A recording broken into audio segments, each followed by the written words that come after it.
Hi everyone, this is a video on TOEFL tips. My name is Karishma, or some people call me Kia.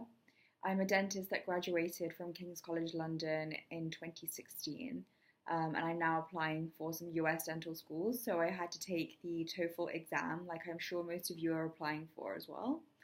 I sat the TOEFL IBT with under a week's preparation in January 2018, and I received a score of 116 out of 120. With this score, I have fulfilled the threshold requirements for the schools I wish to apply to.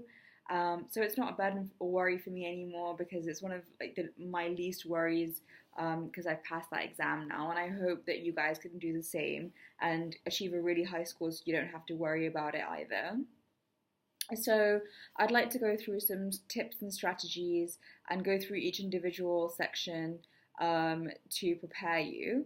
Just remember that everyone's level of English is different, so don't worry because some people take longer than others to study and prepare, and it's absolutely fine. Some people would have been studying for ages and you might not have, or you might have been studying for a long time but not passed. But that's completely normal, so don't worry and just keep trying, and we can do this together. So, when you're ready to take the test, make sure you're fully prepared. Remember that it does cost $200, so when you're planning to take the test, make sure you're ready for that. The test is 4 hours long, so keep that in mind also.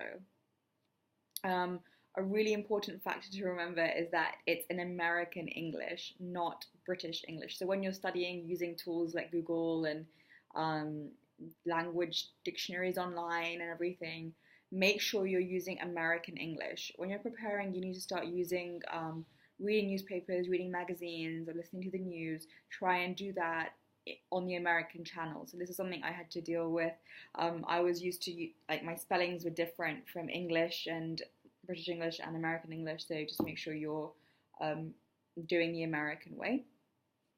The structure of the exam, it's a 4-hour exam with a 10-minute break. So there's 4 sections: reading, listening, 10-minute break, and then speaking and then writing. The only thing you can take with you in the exam is your ID. You cannot take paper, pens, food, your phone, nothing, water, no nothing. So make sure that you have eaten a good breakfast and take some food or snacks with you for lunch. You'll have a small break in which you will need to energize, so make sure you take something with you that you really, really want to eat. And I would advise everyone to buy the official TOEFL IBT guide, which comes with a useful CD with practice exams on it, which you can do towards the end of your prep. It's just amazing. It's got everything in it that you need, and it's got the full 3 practice exams on the CD as well. So that's something that nobody else can help you with except yourself, and that's going to be really useful for you. So what we're going to do is talk about the reading section first. So the reading section is lots of text, passages, and then comprehension questions. The way I would advise you to do it would be to skim the passage first and then answer the questions one by one. The questions will say on them, it will say, this is the question and this is the paragraph that the answer is in. So when it asks you to look in that paragraph, just look in that paragraph and don't read further on because it will distract you. The answer will be in that paragraph. Remember that. The reason I say skim the passage is because there's not much time in the actual reading part, so you don't want to be wasting your time reading the entire passage and then going to answer the questions and reading it again. So what I did was just skim it, got an overview of what the topic was about. It doesn't take more than 20 seconds, and just skim it. Like, I can see it's about kangaroos and bears and their feeding habits and whatever, and that's it. Move on. And then go on the questions and spend time. But remember that everybody runs out of time on the reading section, so make sure you don't spend too much time. If you don't know the question, mark it, move on. Don't linger on that question because it can take a lot of time. They will ask what certain words mean in the passage, so you should have, in your preparation, learned a lot of new words, and I can advise you to use flashcards from a website called Magoosh, Magoosh. It's a great website. They have little flashcards which are online. You can print them off. They are easy, medium, hard, and very hard. And I would advise you to go through all of those until you know all the words that are in that entire collection. Because once you move on to the higher words, they're the words they tend to ask you for the meaning of, as well as other words, obviously new words and everything in the test. But as long as you've got a grasp of the kind of words they're asking for, you should be okay. Yeah, I was running out of time in my reading section, so make sure you keep plenty of time and don't rush. Um, don't have to rush at the end because you would have, planned it out properly.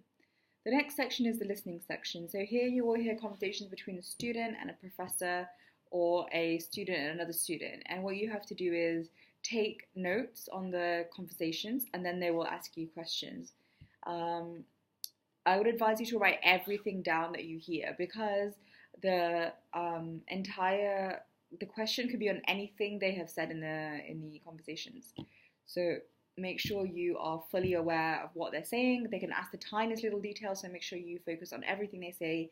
Write it down. You'll be given a pencil and a paper, and just write it all down. Remember that there will be noises in the room around you, where there'll be other people studying, there'll be other people working, there'll be other people doing their test. So just make sure that you try and put your headset on, block out all the noise from the outside room, and don't try and focus on your own self and your own work. Don't listen to them. The more practice questions you do, the more you will understand what they're asking for. So try and do loads of practice questions, especially in that book, and then you will get a concept of what kind of questions they are asking. So you will be able to focus on that more. After the listening section, there was a break, 10 minutes only. So make sure you take your snack, have some water. I took a coffee and have a high energy snack, like a granola bar or a banana. You're going to need the energy because it's the only break you have. So you've had breakfast, and then you've been waiting around until they start the test and go through everyone's ID and give you the instructions and everything. And then you're going to start the test. So by the time it's the break, it's probably been like 4 hours since you had breakfast. So make sure you take something substantial with you. And just relax in the break. Everybody will be coming out at different times during their break, because everyone starts the test at different times depending on if their computer works or who came in the room first or whatever it is. So just make sure that you remember that everybody will be at different times, and they'll be starting their break at different times, they'll be walking in and out at different times. And more importantly than that, they will start the speaking section at different times. Now, the reason I stress this is because when I started my test, I was one of the last people to start because my computer was broken. They had to keep coming around and fix my computer, and eventually I started. So when I took my break and I came back, everyone was already on the speaking section, and they were all talking. So I came and sat down, and I was like, oh my god, everyone's speaking, and it's just really loud and distracting. So it really put me off. So what you have to do is make sure you keep your headset tightly screwed on, put the volume as high as possible, and you speak as loud as possible, because you do not want to get distracted by everybody around you. So the speaking section involves 2 exercises. There will be a summary of a listening and reading passage, and then there will be another question, and then you have to speak. So in the the summary of the reading and the listening passage, they might ask you to contrast the 2 ideas, or just summarize the ideas given in the two areas. The independent one is similar. You basically have time to prepare for it, and then you will start speaking. A few bits of advice: just make sure you have structure. So you start with a beginning, have a middle, have an ending. Don't just speak like I am right now. Just make sure you have the structure. Try and have an introduction, and then some paragraphs, and then a conclusion. But just remember that they're not expecting excellent English or any high quality words or anything like that, because you literally have such limited time. All they want to hear is your ideas. Can you speak coherently? Can you hold a conversation? Can you explain something in your own words? That's all they want to know. So I'm going to give you an example. They may ask, explain what is your favorite food and why. So in this question, it's a very simple question. I'll give an example of, but there are 2 parts. So what is your favorite food and why? So the first thing I'd like you to do is make sure you explain what is your favorite food. Just say it straight away. And in your first sentence, you should also explain why, because that's the question they've asked you. So in my first sentence, I would say, my favorite food in the world is pizza. And then I would say why. This is because it's delicious, comforting, and is always eaten with good company. Okay, so in 2 lines, I've answered the question. That's it. At least I have my marks for answering the question. Then I'm going to explain in more detail and make my structure, okay? So I'm going to explain why I believe they're delicious, comforting, and eaten with good company, and I'm going to go into more detail on that. And then if I have time at the end, I'm going to make a conclusion. So I can say, my favorite food in the world is pizza. This is because it's delicious, comforting, and always eaten with good company. I adore cheese, and the silky combination of cheese and tomato melt in my mouth. Furthermore, if I've had a bad day at work, a pizza delivery with some ice cream will always be there to cheer me up. I love going out to eat with my friends and family, and wherever we go for Italian, the restaurant is always lively, and everyone enjoys the taste of authentic Italian pizza, with creamy mozzarella and herby finishings. Overall, this is the food that pleases me most. You can see it's quite short, it's simple, it's sweet. I made it up in the space of 30 seconds, maybe 10. I just wrote it down really quickly. So just make sure you try and remember there is a time limit on this. And yeah, don't use complicated words. I just want to know your structure, and that's like about it really. Also, remember that it doesn't matter if you have an accent. Everybody will have some kind of accent from somewhere. So all they want to know is, can you speak English? And they want to know what words you're using rather than your accent. They're not worried about your accent. Don't be put off if you have a strong accent. It doesn't matter. As long as you know what you're talking about in English, you're sorted. All right, so the writing section. There's 2 types of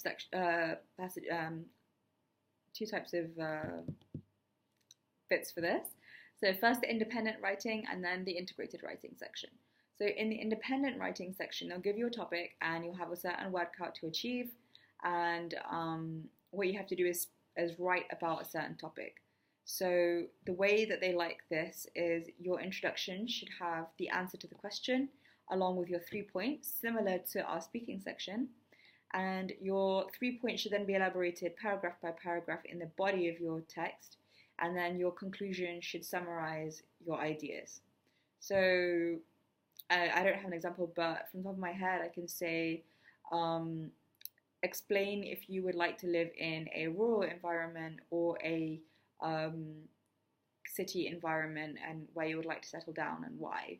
So the first line should say, I would like to settle down in a rural environment, or whatever your answer is, because, and that's your second line, the country life is quieter, more green, and I can have a higher quality of life, for example, okay? So there's your first 2 sentences done. You can have that as 1 long sentence or 2 small sentences, but you've answered your question. Then your next paragraphs are going to answer or explain why you said those 3 points at the beginning. So you said that it was quieter, green, and a higher quality of life.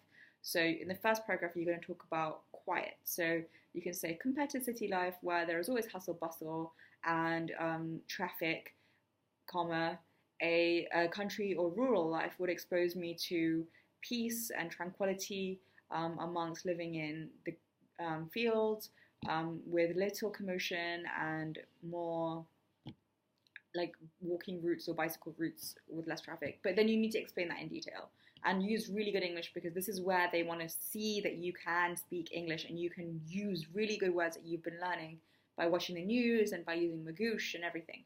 So you need to use all your really, really good words in here. And then you need to use your same for the second paragraph. Use like words like, say, oh, it was green, it's luscious, and it's exuberant, and like emerald green grass. Whatever you want to say, all these words, you can just similes and metaphors and everything, just push them all in there. And your last paragraph should be your conclusion. So in that way, you should say the summary. So to summarize, or in conclusion, or overall, I believe that in the future I would like to live in a rural environment because it would overall give me, and again, you can say your 3 points, or you can just say another way of saying them. So that's the independent writing section. And then in the integrated writing section, you'll have a passage to read and something to listen to. And in that, you're going to summarize what they said or compare the two.